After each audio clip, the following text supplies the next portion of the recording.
வெயிலின் கொடுமையிலிருந்து தப்பிக்க ஒவ்வொரு மனுஷனும் அவனவனுடைய சக்திக்கு ஏத்த அளவுக்கு ஏதோ ஒரு விதத்துல முயற்சி செய்யறான். அதனால தான் வெயில் காலத்துல ஃபேன், ஏர் கூலர், ஏசி வாங்குறது பல மடங்கு அதிகரிக்குது. இந்த வீடியோல ஏர் கூலருக்கும் ஏர் கண்டிஷனுக்கும் உள்ள வித்தியாசத்தை பார்ப்போம்.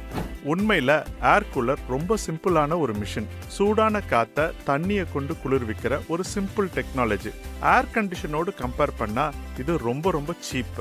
ஏர் கண்டிஷன் வாங்க வசதி இல்லாதவங்களுக்கு கொஞ்சம் ஆறுதல் கொடுக்கிறது தான் இந்த ஏர் கூலர். காத்துல கொஞ்சம் ஈரத்தன்மையை அதிகரிச்சு ரூமுடைய வெப்பத்தை கொஞ்சமா குறைக்கும். ஆனா ஏசி அப்படி கிடையாது. அது ரூம்ல இருக்கிற வெப்பத்தை உறிஞ்சு வெளியில தள்ளுறது மூலமா ரூமுக்குள்ள இருக்கிற வெப்பத்தை பல டிகிரி செல்சியஸ் குறைக்கும். அதனால ஏசி ஓடும்போது ரூம்ல இருக்கிற ஈரப்பதம், அதாவது ஹியூமிடிட்டி அதிகரிக்காது.